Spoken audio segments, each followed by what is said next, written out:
Olá, pessoal, tudo bem com vocês? Meu nome é Alberta de Mello e esse aqui é o mini curso Conceitos BIM. Sejam muito bem-vindos, né? Esse espaço aqui para a gente discutir aí sobre conceitos BIM, né?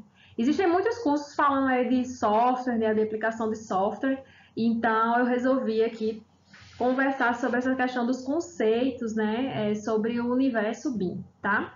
E a aula de hoje é a aula falando sobre modelagem paramétrica, então o que é essa modelagem, quais são suas vantagens, e sobre o nosso modelo de construção virtual aí que vai nos acompanhar durante até o término do curso. Nós vamos falar sobre esse modelo de construção virtual, tá bom? Então, vamos lá?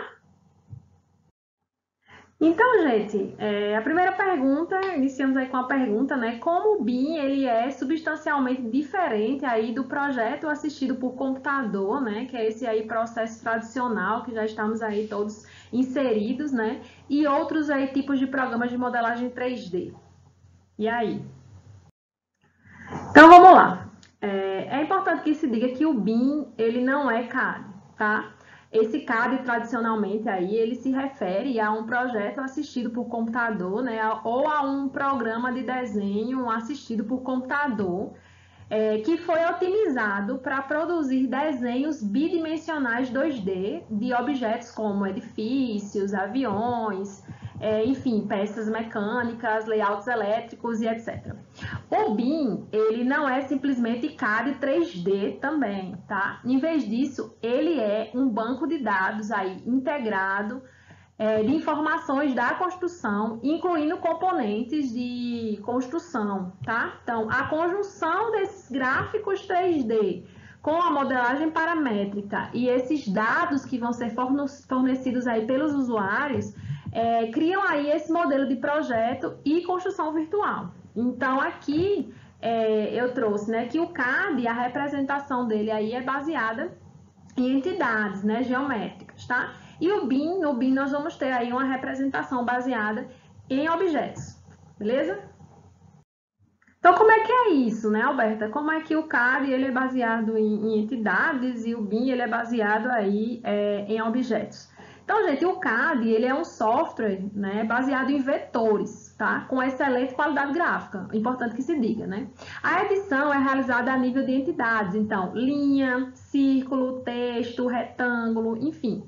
E tipos aí limitados de informações, tá? Geométricas, podem ser derivados dessas entidades. Então, por exemplo, o comprimento, área de piso e perímetro. Então, essas entidades, elas representam aí elementos arquitetônicos simples, como portas, como janelas, por exemplo, mas também podem representar no mesmo desenho objetos ou elementos mais complexos, certo? Então, aqui eu trouxe algumas as diferenças nas representações de CAD e BIM. Então, aqui eu tenho uma planta tradicional em CAD 2D, aqui eu tenho também um CAD 3D, né? E aqui eu tenho o meu modelo BIM, cheio de informações, aquele, como eu falei anteriormente, esse banco de dados, né, recheado aí de informações sobre esses objetos de construção. Então, aqui a linha da parede, ao utilizar esse elemento, é utilizada aqui no piso também. Né? Então, a mesma linha é utilizada para definir elementos aí diferentes. Tá? E aqui no modelo BIM isso não acontece. Uma parede é uma parede e um piso ele tem características de piso. Então, os objetos eles têm características de elementos construtivos, tá? Diferente dessas situações aqui anteriormente descritas. Então, gente, a grande diferença entre um software de modelagem 3D e um software BIM é a capacidade do software BIM gerar objetos paramétricos, né? Sendo essa característica que possibilita aí, segundo alguns autores, a geração de objetos ajustáveis, né? Que podem aí ser alterados de forma automática de acordo com o controle do usuário e a mudança de contexto. Então, não representando mais, né, objetos com características e propriedades fixas, né, sendo essa a característica do sistema CAD. Então, a característica fundamental do BIM é ser uma coleção aí de objetos paramétricos que contém dados, tá? Sendo possível, por exemplo, determinar as quantidades e gerar faturas aí de materiais e estimativas de custo, né? Então, aqui eu tenho uma parede, né, de alvenaria, E aqui eu tenho, por exemplo, a minha área dessa parede de 12,4 metros quadrados e um volume aqui X de 1,86 metros cúbicos. Quando eu insiro, né, a minha porta nessa parede, então houve aqui uma mudança de contexto, tá? Então minha porta foi inserida, percebam que a área e o volume eles alteram automaticamente, tá? Mais uma mudança de contexto. Então, além da minha porta, eu tenho aqui agora a minha viga e o meu pilar. Então, mais uma mudança de contexto e da mesma forma, essas áreas e esses volumes eles alteram. Então, essa é a característica fundamental do BIM, né? É essa coleção de objetos paramétricos com dados, né, que vão aí se alterando com essas mudanças e essas alterações de contexto que os usuários, enfim, vão desenvolvendo, tá? Ao longo do processo. Então, gente, em caso de alterações aí, todas as visualizações do modelo relacionadas com a alteração vão ser atualizadas automaticamente, tá? Então, incluindo os planos, as elevações, as seções, as perspectivas, as planilhas, as dimensões, os detalhes de construção e etc.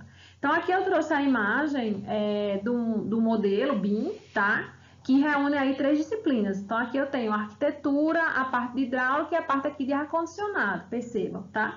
E aqui a geração da documentação das 3 disciplinas, tá? Então, imagina uma mudança aqui nesse modelo, nesse projeto, eu teria que alterar aí as minhas três plantas, né, que fazem essa documentação, certo? Então, no modelo BIM, quando eu atualizo o meu modelo, quando ele passa por atualizações, as plantas, a documentação desse modelo, né, ela é automaticamente atualizada, certo? Essa é uma grande vantagem. Então, essa atualização aí automática, ela representa uma grande vantagem em relação ao processo tradicional, que é o processo CAD, né? Que é o processo assistido por computador. E aqui eu trouxe esse gráfico que ilustra aí o tempo, tá? Gasto em um projeto realizado em BIM em comparação com um projeto realizado em CAD. Então, percebam aqui que a parte da documentação, ela no processo CAD, ela é muito gasto de tempo nessa parte de documentar o projeto, tá? E aqui no modelo BIM, não, no processo BIM não, né? A minha parte maior, onde eu gasto mais tempo, é na parte de desenvolvimento do projeto. Na parte de documentação, essa etapa ela é menor, o tempo é menor, né? Tendo em vista que todas as atualizações, essa questão de revisão de projeto, ela é mais facilmente, nós trabalhamos ela de uma forma mais fácil, né? Tendo em vista a questão de automatizar as alterações, certo? Então, percebam aqui que eu no CAD 2D eu gasto muito tempo para poder registrar o meu projeto, para poder documentar o meu projeto. E no BIM, não. No processo BIM, o meu tempo maior vai ser gasto aqui na parte de projeto, de fato, na parte de definição projetual. Ok? Bom, gente, outra diferença aí entre o processo CAD e o processo BIM é com relação ao fluxo de informações. Então, no processo CAD, eu vou ter aí o chamado caos de informações, né? E no processo BIM, eu vou ter aí um fluxo de informações do tipo informações compartilhadas. Então tá, então como é que acontece isso, né? Então, no processo baseado em CAD, cada projetista ele trabalha individualmente, tá? E por isso ele recebe aí diferentes modelos a serem interpretados e ajustados de forma isolada ao longo do desenvolvimento do projeto. No processo BIM, é possível aí centralizar, certo? Toda a comunicação em um único modelo aí compartilhado, entre as diferentes disciplinas, aí facilitando a integração interdisciplinar e simplificando a comunicação entre os diferentes envolvidos e participantes aí do projeto, certo? Então, aqui, ó, seria aqui as diferenças entre os fluxos de informações do CAD, que aqui eu chamei, né? Eu e o Freitas e o Melhado chamamos aí de caos de informações. E aqui, no processo BIM, eu tenho aqui o meu modelo compartilhado, e aí eu tenho um processo aí de informações compartilhadas. Então, aqui eu trouxe o gráfico da curva de McLean, que ela mostra aí como funciona o fluxo de trabalho em BIM em contrapartida ao fluxo de trabalho aí em CAD, tá? Então, aqui eu tenho Na minha curva 1, eu tenho que ela é a habilidade de impactar o custo e a performance. Então, percebam que essa habilidade de impactar das minhas decisões, tomar decisões, de impactar o projeto, ela vai caindo ao longo do desenvolvimento do projeto. Tendo em vista que uma tomada de decisões que eu faço aqui na parte de projeto preliminar, detalhamento, ela vai impactar muito mais o projeto com relação a custos, enfim, do que uma decisão que eu vou tomar aqui na etapa construtiva, certo? A minha curva 2 é o custo de mudança no projeto. Então, percebam que ele, ao contrário da curva 1, ele aumenta ao longo do tempo, tá? Então, o que quer dizer isso? Que uma alteração projetual que eu faça aqui na minha parte de projeto preliminar, ela é menos, demanda menos do financeiro do que uma alteração que eu faço aqui, por exemplo, na construção, na etapa de construção, tá? E aqui são aquelas duas curvas que a gente já viu anteriormente. No caso, a 3 é o fluxo de processo e projeto em CAD. Percebam mais uma vez que aqui, né, que eu tenho um esforço maior, que seria aqui na parte da documentação, muito tempo gasto nessa parte de documentação, na parte de revisão, na parte de compatibilização, certo? E aqui na minha curva do fluxo de trabalho em BIM, percebam que todo esse esforço, né, o ápice desse esforço, ele acontece aí na parte de detalhamento do projeto, certo? Então, o que acontece no fluxo de trabalho BIM, em detrimento ao fluxo de trabalho em CAD, é que no fluxo de trabalho em BIM, todas as etapas tomadas de decisões que nós deixávamos aí para o projeto executivo, mais para frente, ou na obra eu resolvo o problema de projeto, isso tudo vai ser adiantado, bastante adiantado aí para as etapas iniciais desse projeto, tá? Então, percebam mais uma vez que aqui está o meu ápice projetual do fluxo de projeto, né? Aqui na parte do estudo preliminar e do anteprojeto, é onde vão ser aí resolvidos os maiores dilemas da construção, as maiores dúvidas, as tomadas de decisões vão ser tomadas aí nesse momento, tá? Então, meu esforço de projeto vai acontecer nessa etapa, tá? Então, eu consigo adiantar aí as etapas de projeto legal, de executivo, né? Para esse momento, tendo em vista que as outras etapas, elas vão ser aí consequências do que já foi realizado nas etapas anteriores, certo? Aqui no CAD, vocês percebam que o ápice é aqui no projeto executivo, né? Porque deixamos tudo para resolver no projeto executivo, quando tiver lá a parte de detalhamento, nós resolvemos aí as demandas que vão ocorrer.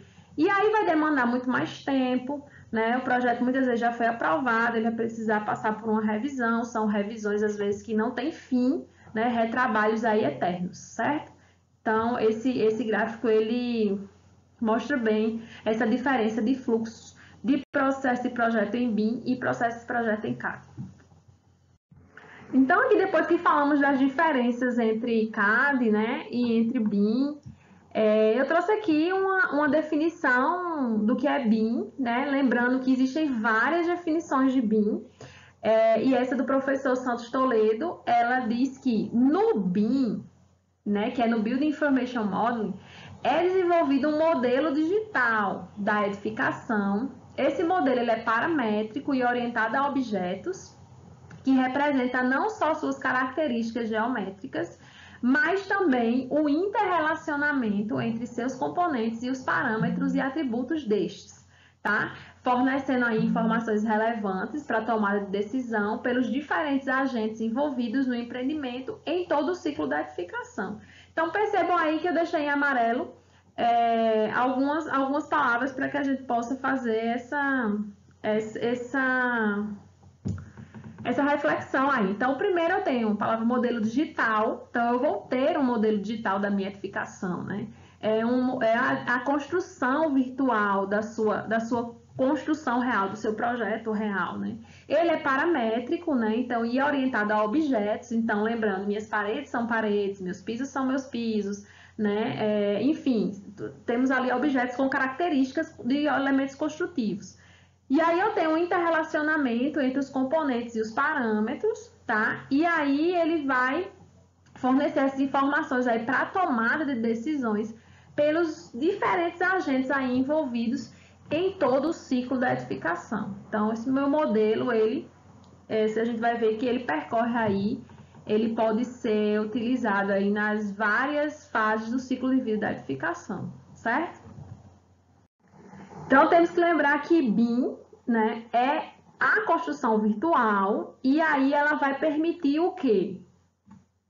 Ela vai te permitir, né, construir sua obra virtualmente, da concepção até a demolição, tá? Então, vai atuar aí o BIM ele vai atuar aí no ciclo de vida e edificação. Então, nas fases de projeto, nas fases de construção, nas fases de operação, manutenção, retrofit e demolição, tá? Então, na fase de projeto, o BIM ele vai atuar aí na parte de planejamento, que essa fase é mais voltada ao produto, né? A modelagem inicial, então a questão das análises e as simulações. Nessa fase do ciclo de vida vai ser elaborada também a documentação fundamental aí para as demais etapas, né?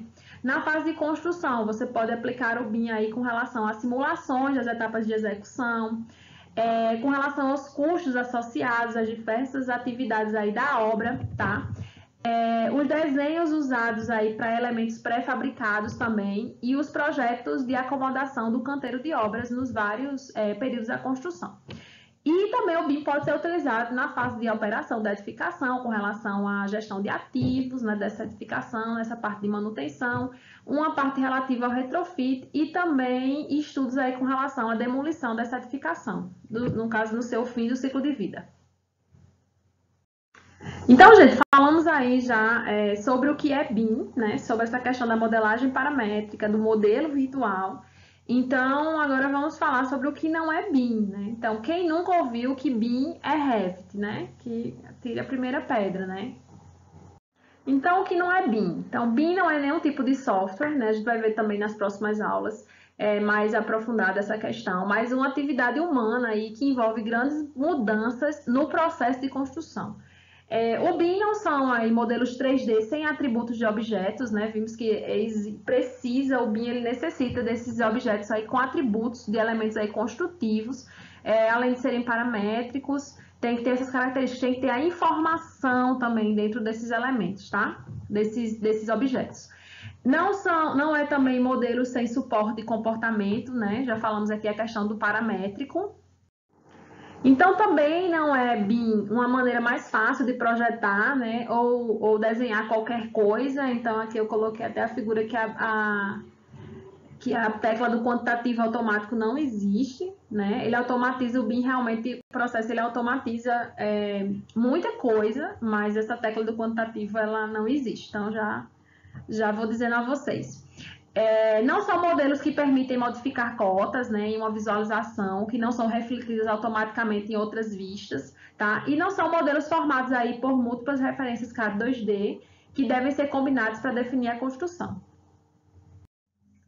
Então, gente, os elementos eles deverão conter mais informações do que só a própria geometria, né? Isso tem que ficar claro com relação ao modelo aí de construção virtual, né? Deverão conter materialidade, composições, acabamentos, fornecedores e outras diversas possibilidades que agreguem características construtivas aos elementos. Então, nem tudo que é 3D é BIM, mas se for BIM, será 3D. Então, essa aula ficou até um pouco mais comprida do que eu queria. Aqui estão minhas referências bibliográficas. E não esqueçam, gente, BIM é hoje. Aqui estão meus contatos. Se vocês tiverem alguma dúvida, quiserem aí compartilhar alguma experiência, enfim, tirarem dúvidas ou, enfim, surgir com alguma dúvida, mesmo que eu não possa tirar, mas a gente conversa sobre o assunto, tá bom? Muito obrigada e até a próxima.